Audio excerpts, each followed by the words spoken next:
یا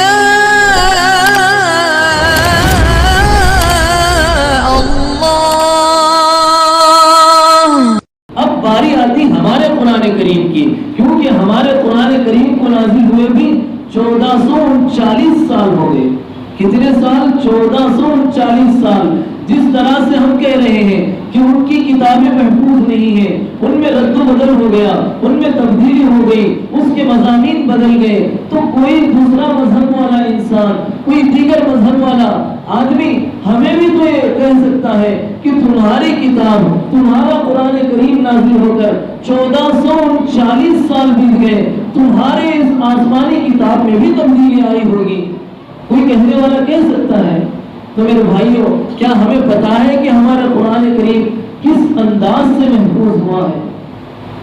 ہم جانتے ہیں کہ اللہ تعالیٰ نے اس قرآن کریم کو جو حضرت محمد رسول اللہ صلی اللہ علیہ وسلم پر نازل کیا ہے، تو وہ قرآن ہمارا دعویٰ ہے کہ اس میں کا ایک حرف تبدیل نہیں ہوا، اس میں کا ایک نقطہ تبدیل نہیں ہوا۔ آخر ہم یہ دعویٰ کس بنیاد پر کر رہے ہیں؟ ہم جانتے ہیں میرے بھائیوں، مختصر وقت میں، آپ کا زیادہ وقت نہ لیتے ہوئے، تھوڑے سے وقت میں میں اس محفوظ کردہ انداز کو آپ کے سامنے بتاؤں گا۔ انشاءاللہ میں امید کرتا ہوں کہ آپ حضرات غور سے سنیں گے کہ ہمارا قرآن کریم کس طرح سے محفوظ ہوتا ہوا، کن کن مراحل سے گزرتا ہوا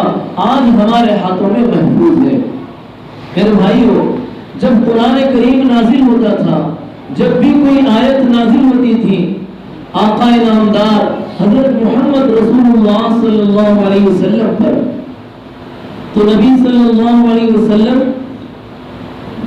اسے یاد رکھنے کے خوف سے، اسے محفوظ کرنے کے خوف سے، جیسے ہی حضرت جبرائیل علیہ السلام اللہ تعالیٰ کی طرف سے کوئی آیت یا کوئی سورت یا کوئی مضمون لے کر آتے، تو نبی صلی اللہ علیہ وسلم اسے ریپیٹ کرنے لگتے، دہرانے لگتے، اس خوف سے کہ کہیں میرے ذہن سے وہ آیت نہ نکل جائے، اس ڈر سے کہ کہیں میرے ذہن سے وہ آیت نکل نہ جائے۔ تو میرے بھائیوں، اللہ تعالیٰ نے قرآن کریم میں صاف اعلان کر دیا کہ لا تحرک لسانک لتعجل بہ، جلدی کے خوف سے تو اپنی زبان کو حرکت مت دے۔ اللہ نے فرما دیا کہ اے محمد، اس کلام پاک کو میں اتار رہا ہوں اور اسے پڑھوانا میرا ذمہ ہے، اس کی حفاظت بھی میں خود ہی کروں گا۔ تو میرے بھائیوں، یہ جو اللہ تعالیٰ نے حفاظت کا ذمہ لے لیا، دیگر آسمانی کسی کتاب میں، کسی آیت میں، ان کی کتابوں میں یہ تذکرہ نہیں ہے جس میں اللہ نے یہ فرمایا ہو کہ اس کتاب کی حفاظت میرے ذمہ ہے۔ لیکن قرآن کریم کے بارے میں اللہ فرماتا ہے اِنَّا نَحْنُ نَزَّلْنَا الذِّكْرَ وَإِنَّا لَهُ لَحَافِظُونَ، کہ میں نے ہی اس قرآن کو نازل کیا ہے اور میں ہی اس کی حفاظت کروں گا۔ سب سے پہلے تو ذہن سے شبہ نکل گیا کہ آپ صلی اللہ علیہ وسلم کو جو فکر لاحق ہوتی تھی، جس وجہ سے آپ بار بار پریشان ہوتے تھے، اس پریشانی کو اللہ تعالیٰ نے دور کر دیا اور صاف کہہ دیا کہ لا تحرک لسانک، کہ اپنی زبان کو حرکت مت دے، اسے یاد کروانا بھی میرا کام ہے اور لوگوں کے سامنے پڑھوانا بھی میرا کام ہے۔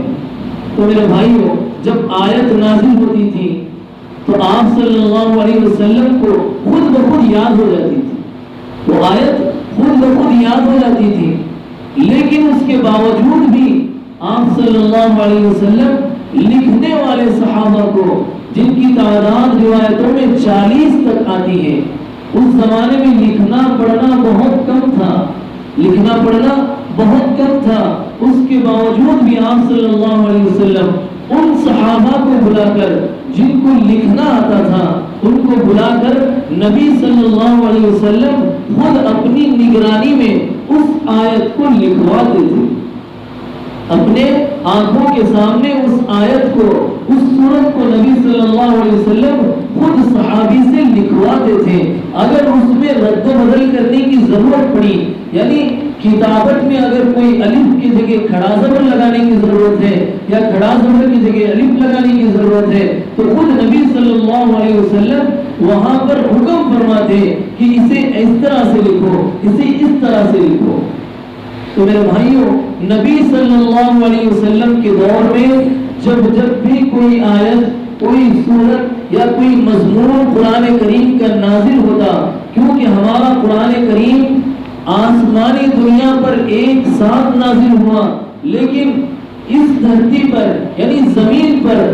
موقع کے مناسب سے ضرورت کے لحاظ سے ایک آیت، کبھی ایک سورت، کبھی ایک مضمون، اس طرح سے اللہ تعالیٰ نے اس قرآن کریم کو نازل فرمایا ہے۔ تو نبی صلی اللہ علیہ وسلم کے دور میں آپ صلی اللہ علیہ وسلم نے اس قرآن کریم کو اپنے موجودگی میں صحابہ کو بلوا کر لکھوایا، اور اس کے بعد لکھنے کی جو چیزیں تھیں وہ روایتوں میں آتا ہے کہ وہ چمڑی جو سوکھ جانے کے بعد کڑک ہو جاتی ہے،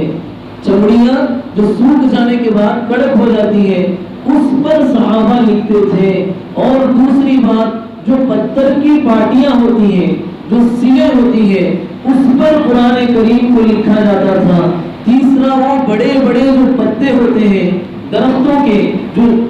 جن کا سائز بڑا ہوتا ہے، ان پر قرآن کریم کو لکھا جاتا تھا۔ چوتھے، اونٹ کی جو سامنے کی جو بڑی چوڑی ہڈی ہوتی ہے، اونٹ کو ذبح کرنے کے بعد ان ہڈیوں کو اپنے پاس محفوظ کرتے تھے، پھر ان ہڈیوں پر قرآن کریم کی آیتوں کو صحابہ نبی صلی اللہ علیہ وسلم کی موجودگی میں لکھتے تھے، یعنی خود نبی لکھواتے تھے۔ تو میرے بھائیوں، جس طرح آج ہم قرآن کریم کو اکٹھا دیکھ رہے ہیں، ایک جگہ 30 پارے ہمیں مل رہے ہیں، اس وقت اس طرح نہیں تھا، بلکہ کسی کے پاس ایک سورت تھی، کسی کے پاس چند آیتیں، کسی کے پاس چند مضمون، اس طرح سے قرآن کریم الگ الگ ہڈیوں پر، چمڑیوں پر، درخت کے پتوں پر، پاٹیوں کے سلوں پر موجود تھا۔ تو میرے بھائیوں، اس کو اکٹھا کس نے کیا؟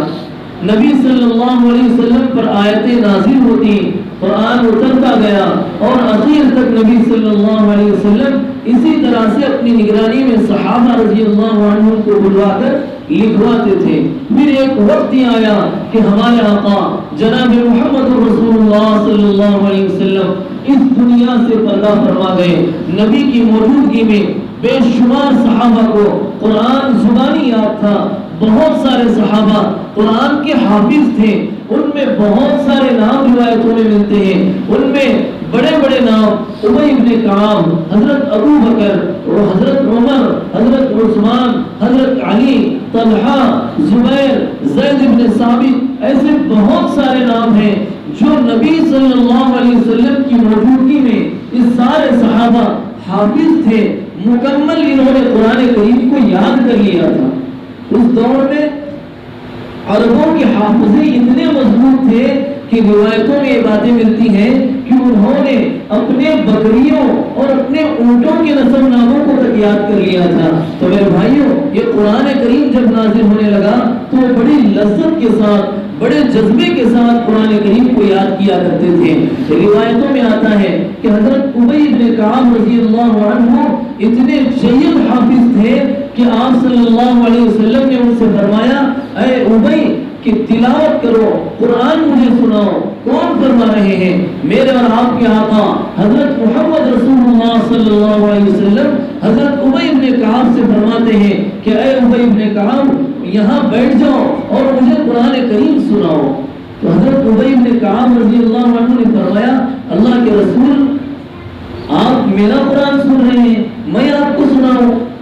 تو انہوں نے کہا ہاں اللہ تعالیٰ نے آپ کا قرآن سننے کا حکم فرمایا ہے۔ حضرت ابی بن کعب رضی اللہ عنہ نے نبی صلی اللہ علیہ وسلم سے پوچھا، اے اللہ کے رسول کیا اللہ نے میرا نام لے کر کہا میرا قرآن سننے کے لیے؟ تو آپ صلی اللہ علیہ وسلم نے فرمایا، ہاں اللہ نے آپ کا نام لے کر کہا کہ ابی کا قرآن سنو۔ اتنا سننا تھا کہ حضرت ابی بن کعب رضی اللہ عنہ کے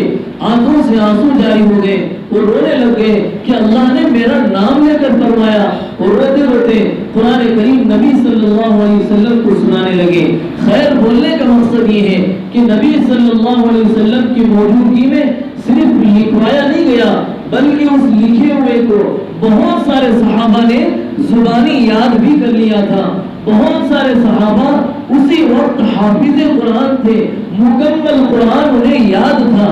تو میرے بھائیوں، دوسرا دور جب نبی صلی اللہ علیہ وسلم اس دنیا سے پردہ فرما گئے، حضرت ابو بکر رضی اللہ عنہ کے دور میں ایک لڑائی ہوئی جسے یمامہ کہتے ہیں۔ جنگ یمامہ کے موقع پر روایتوں میں آتا ہے کہ 70 حافظ قرآن صحابہ، ایک روایت میں آتا ہے کہ 700 حافظ قرآن صحابہ اس جنگ میں شہید ہو گئے، قتل ہو گئے۔ تو جب جنگ ختم ہو گئی، حضرت عمر رضی اللہ عنہ کو فکر لاحق ہوئی کہ اگر اسی طرح سے اس امت کے حافظ قرآن شہید ہوتے رہے، اسی طرح سے اللہ کے راستے میں کٹتے رہے، تو آئندہ آنے والے لوگوں کے لیے قرآن کریم کو یاد کرنا دشوار ہو جائے گا، قرآن کریم کو پڑھنا مشکل ہو جائے گا۔ اس لیے حضرت عمر رضی اللہ عنہ نے حضرت ابو بکر رضی اللہ عنہ کو یہ فرمایا، یہ عرض کیا، ان کے سامنے درخواست پیش کی کہ اے امیر المومنین، آپ اپنے حکمرانی میں یہ حکومتی سطح پر یہ کام کر دیں کہ نبی صلی اللہ علیہ وسلم کی موجودگی میں جن جن صحابہ کو نبی نے خود بٹھا کر قرآن کی آیتوں کو، سورتوں کو، الگ الگ مضمون کو لکھوایا تھا، وہ سب ایک جگہ اکٹھا کر کے اسے ایک صحیفے کی شکل دے دی جائے۔